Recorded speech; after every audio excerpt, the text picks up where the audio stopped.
Well, you've got quite the collection here. Looking across Just a real foot table. collection. Yeah.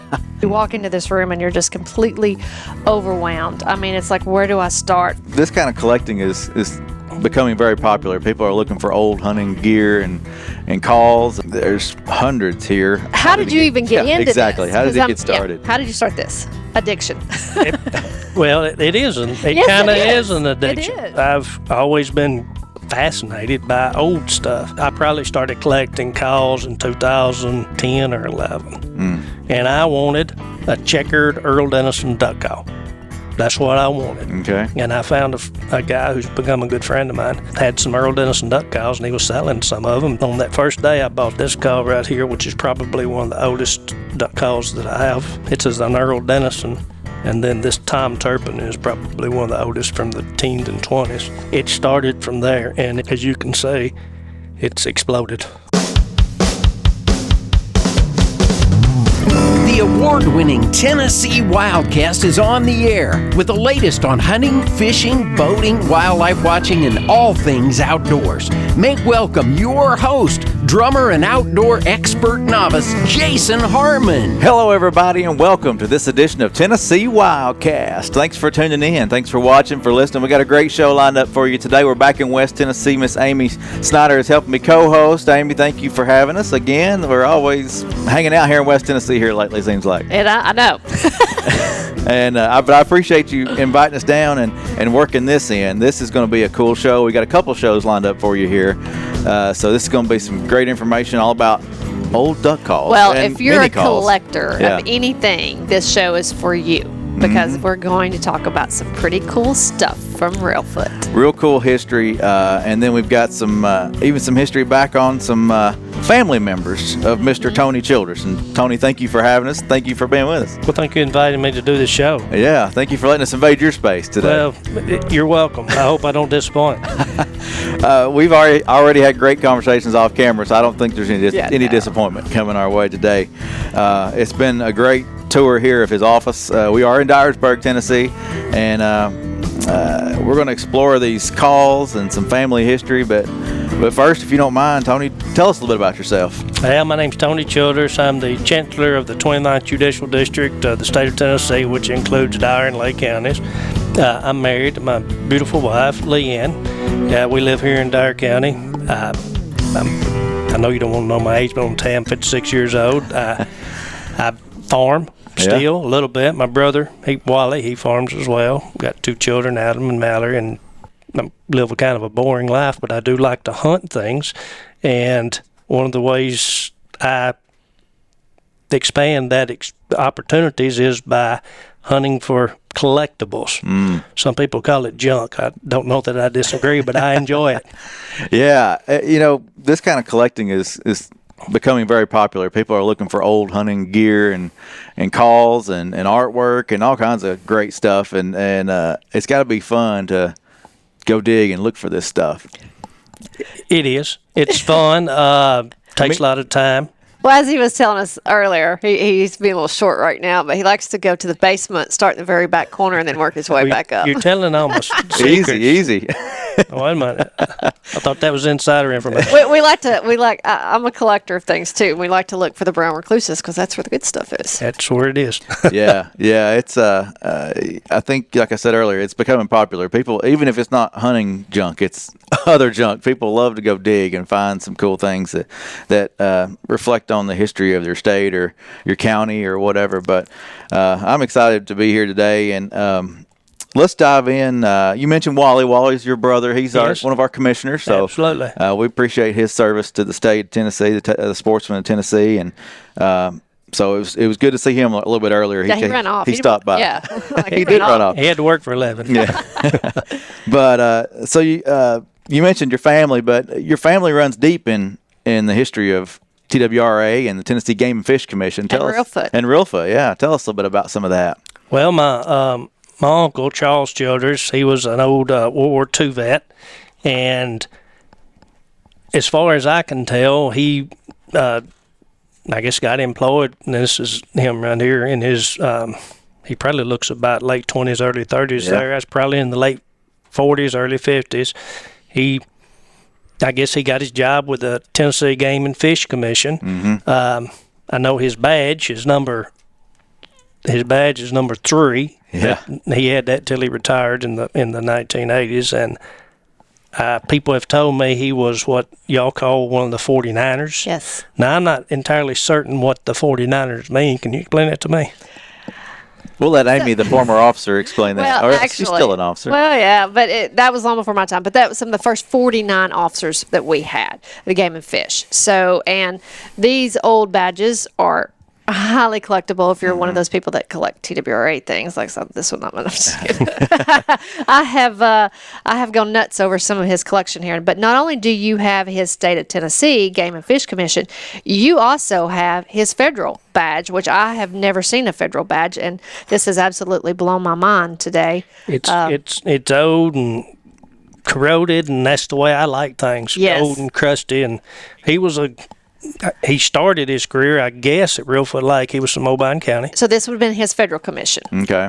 Yes, this was his federal commission. Yeah, and as you see in here, he's just got his state badge on. But we all have a federal commission as long as a state commission, and that's how we enforce the Lacey Act and the federal violations. Right. Well, with those properties throughout the state, you have to you got to help and work on those properties as well. Yeah, that's very cool. And I've noticed about a lot of their old uniforms. There's one sitting over there. Yeah, and you had some shirts. Yeah, and he stuff has too. some of the, and we'll have to.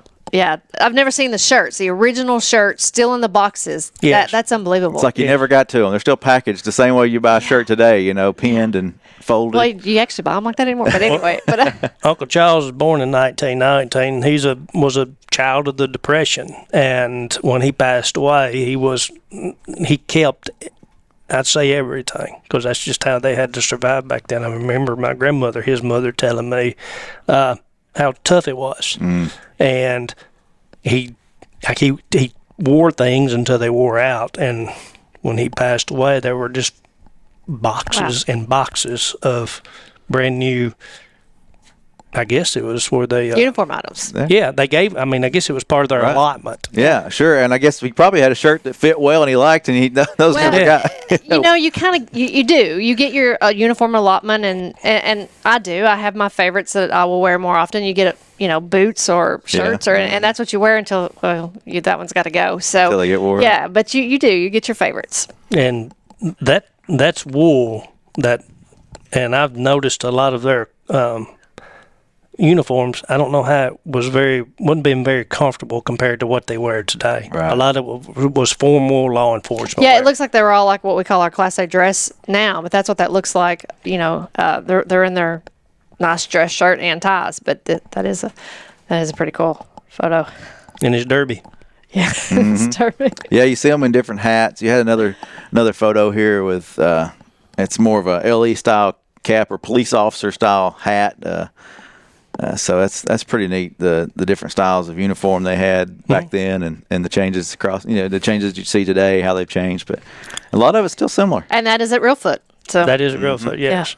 He worked there until they, I guess, made him retire when he turned 60, which would have probably been, he's born in 1919, so you do the math, 79 and 80.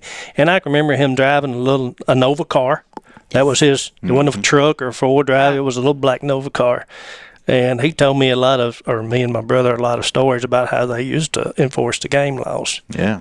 And what I found to be most interesting about it was he always told me, he said, you knew who was hunting and shooting game to feed their families, and you knew who was doing it for fun. Mm-hmm. And you made your decisions of whether or not to write them a ticket based upon those knowledge of the area. Yeah. Now, that may not have been the way to do it now, but remember, they were Depression era people. Mm-hmm.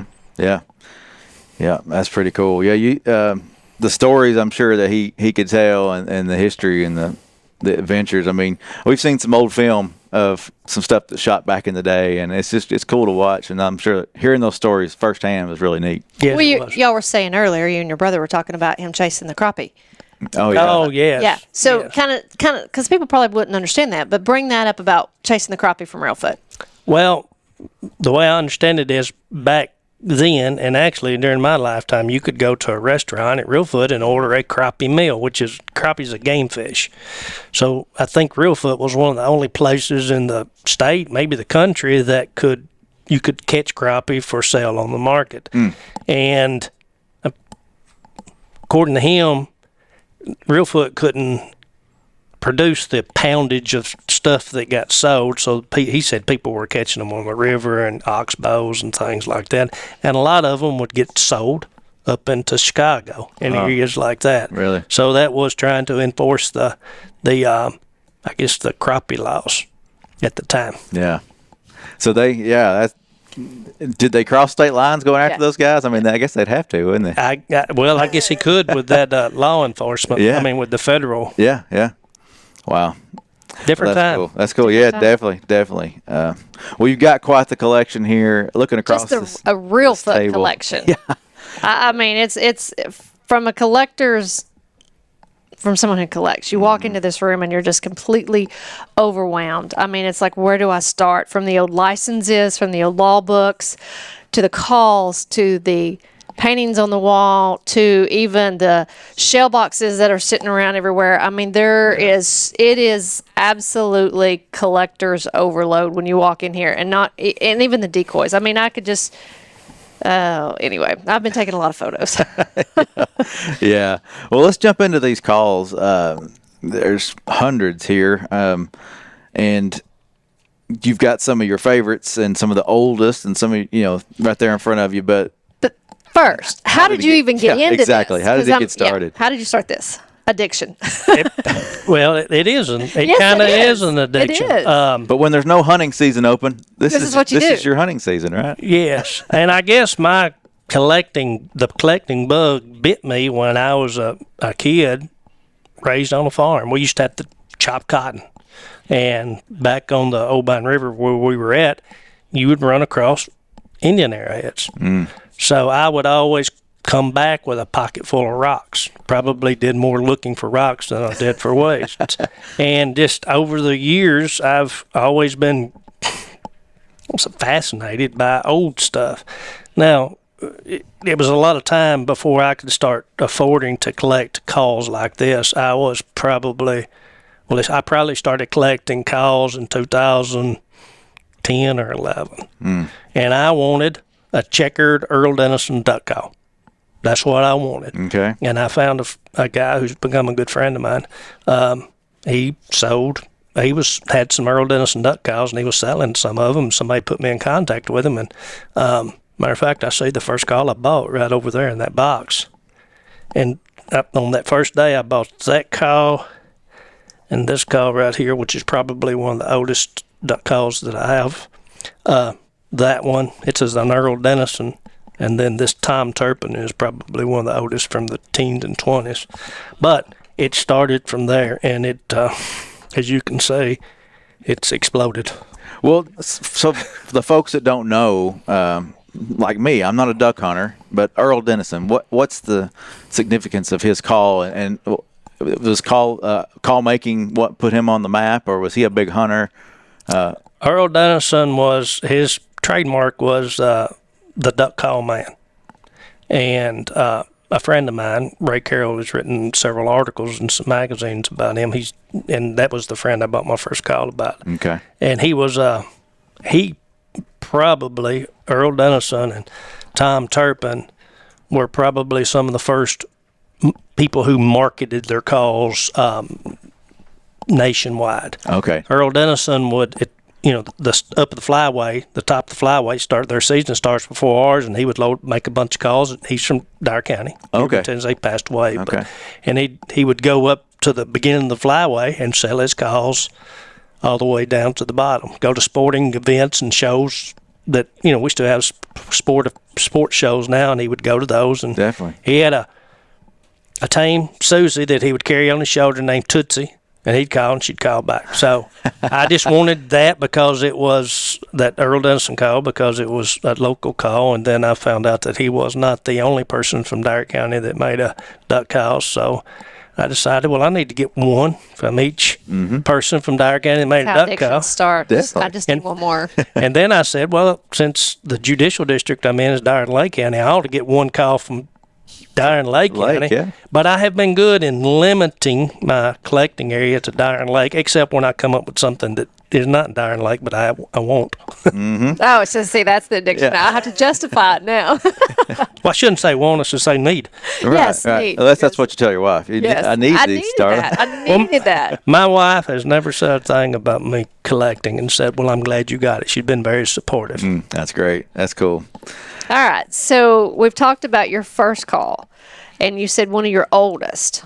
So what is your most unique call here? And if any of y'all can see some of these calls in the footage, oh my gosh, there is some amazing wood that, there's some curly maple, and Yeah. we've had some other discussions about some of these, but they're just absolutely beautiful.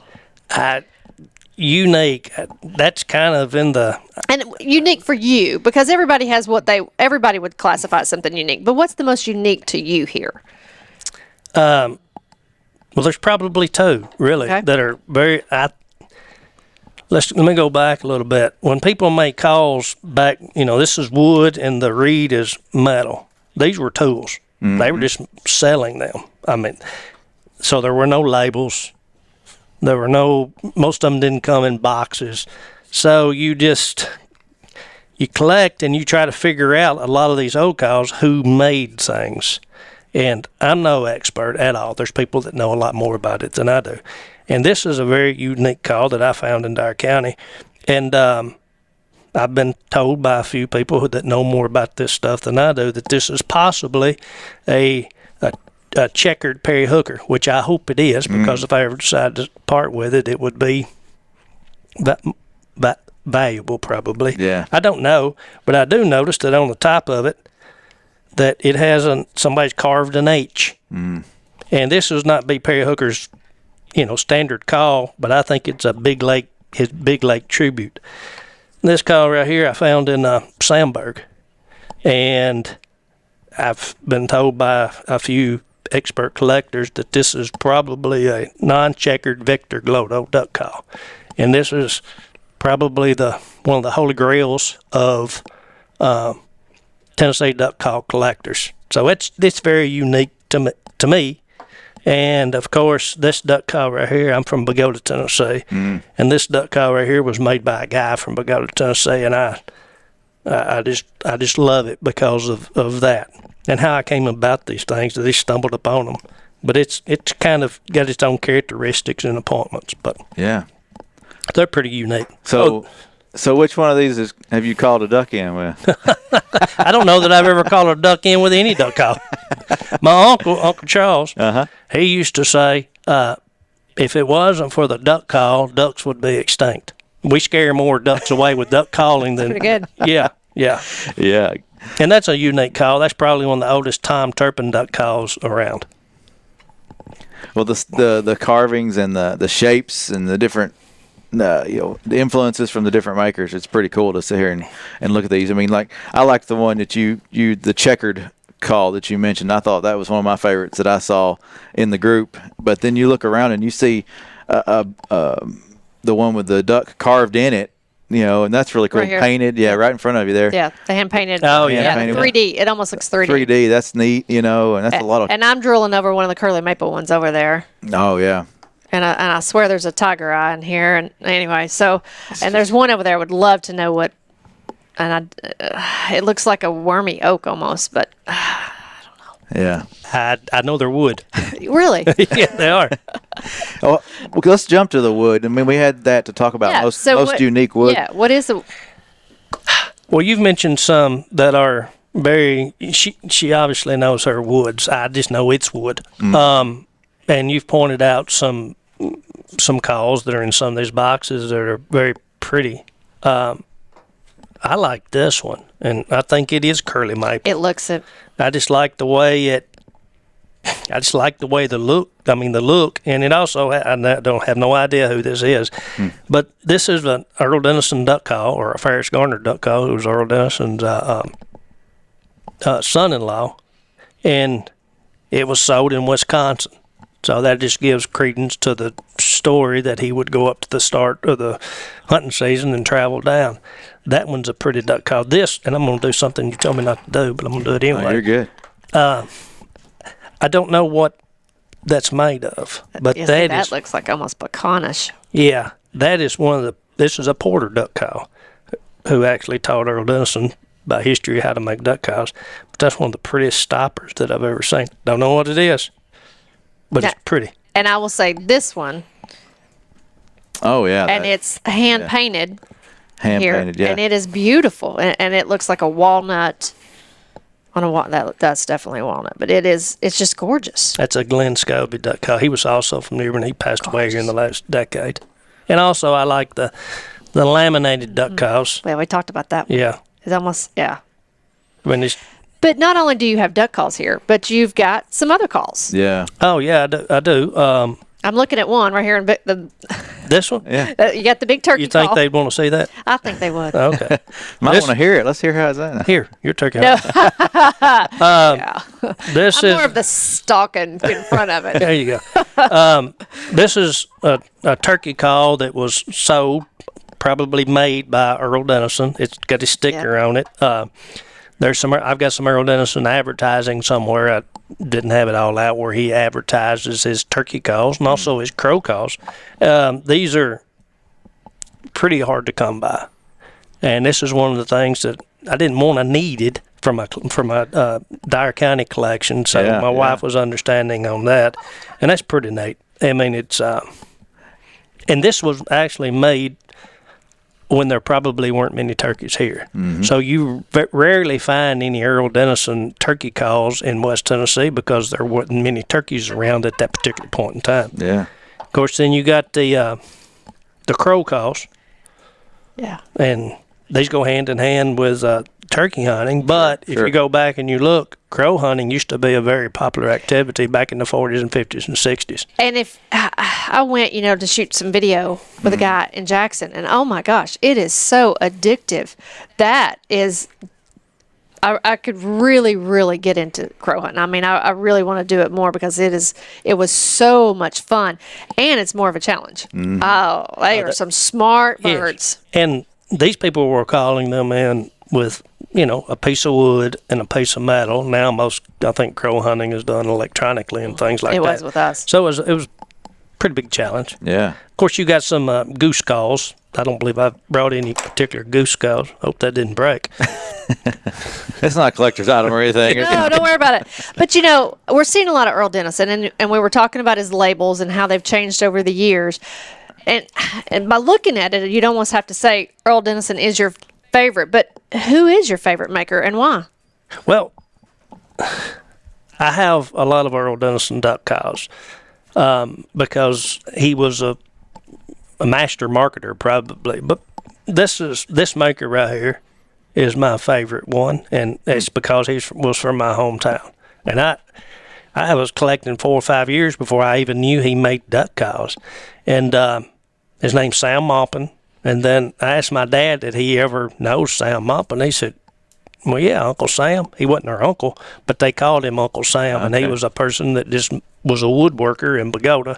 And he made some very unique duck calls. You see that octagon? Mm-hmm. That's the only one, I think, on this table with that shape. Well, with this. In the corner Yes. or in the top, yeah. yes. Yeah. But Dyer County, which is the county I live in, had lots of duck call makers. You had Earl Dennison, but then you had E.O. Quinn. You had Scobie, Glenn Scobie. You had N.O. White, and I've got a whole flock of N.O. Whites here. He was a guy who was I guess he was a trade teacher at the Dyersburg High School. Okay. And What a trade to learn. yeah. Here's how you let's make duck talk. And he made duck calls, and I've seen some of his advertisements. Wow. And a duck call like this, he'd sell for like $2.50. If you want an extra reed, it'd be like 25 cents. Oh my. And then you had Tom May, and just you had Doc Ramey. I'm just looking at it. You had Mr. Haddock. Just anyway. And Jason, you like this one, and I'm gonna reach across the table because Yeah, the leather. the on it. leather and the brass. Yes. Now, who made this one? E.L. Quinn made that one right there. And he was, by all accounts, a machinist by trade, and he would do some very unique things with duck calls. Yeah. This is one of the things he would do. And if you look over there in that corner, see all that checkering and carving, he did that. Yeah. Oh, that's beautiful. Yeah, I didn't see that one earlier. You got the duck head carved in. Yes. Yeah. Yes. And it's got brass bands on it and things of that nature. I like this duck call. Yeah. And I like how on some of these you still have the original price tags on, which he won't take the original price on the sticker. I mean, yeah, we've learned. He doesn't clean it up. It's authentic. It's what it was when you found it. You could see some of these have been used. Some of these may have never been used. I don't know why I wouldn't take $20 for that one call. Well, this one was $6. $6. I'll give you $6 for that one. Well, maybe one of these days. I tell you what, this is just. This is fascinating because you just keep looking at them, and we could talk about different ones. So, what is your? I know you talk about I need and I want. What else are you looking for out there? Oh my gosh! Because I told you I had a holy grail of something that I had finally got, one of my Ithaca advertisements. But so, what's yours? As far as duck calls go, Well, it didn't have to be, but I mean, I don't really know. And there's duck call collectors out there that are friends of mine. If they hear that, they may have one, and the price will go up. So I'll just tell you, I'm not really looking for anything. Yeah. He's just looking for the next dusty corner, right? Yes. To try to find that next call. I've been very fortunate in collecting. I'm always on the lookout for another Sam mopping. Like that one. And what is this one? Because this one is different than a lot of the other ones. When this one right here. Yeah, I've been looking at this one too. See how? Yes, that came out of. I mean, this was a Reelfoot Lake maker. And I like how they're all labeled. He has a piece of paper in there. Little note, yeah. Note where it came from. Logan Jackson. And most of the time, if you can find and they're hard to find, there'll be a little nick out of them because it's very, frail, I guess is what it was. I don't know that I've ever blown. You want to blow it? No. But it's I'm not tearing anything up. I mean, it's just a Logan Jackson. But it's distinctively different. It's definitely from everyone else. A unique design. Yes. The hole on top and how the mouthpiece. I mean, of everything here, that one stands out just from the way it's made. Mm-hmm. I mean, it looks like a little shallow dish. Yeah. Mm-hmm. But he was from Lake County. Yeah, that's very cool. Well, we're going to run out of time here. I appreciate your openness to let us come and look and explore and hold these, and it's very cool. We're going to keep you around. If anything got broke, he broke it. We're going to keep you around and do another show here in a minute. If you can see behind us, we got all this artwork. We didn't get to these calls on the wall, so we'll get to those in the next show. We'll kick it off with that. We'll kick it off with that, and then we'll go into, as you see, the background behind us. We'll go into that. Yeah, so if you're enjoying Wildcast, come back. We're going to talk about some folk art. Diving in more next week. So thank you for tuning in. Tony, thank you. Thank you. For this time. Amy, thank you for lining this up. This has been great. This is Tennessee Wildcast. If you enjoy what you're seeing, keep coming back. We're out there on YouTube. Find us on your favorite podcasting app if you want to listen to us. So we're out there on the radio, 24 different radio stations across the state. Find us out there and follow us on our social media accounts. And we appreciate you and hope you have a good one. We'll see you next time. Thanks for tuning in. Stay connected with TWRA by visiting our website at tnwildlife.org and follow us on Facebook, Twitter, and Instagram. Hey, it's all about Tennessee wildlife. It's what we do. Tennessee Wildcast will be on the air again next week. We'll see you then.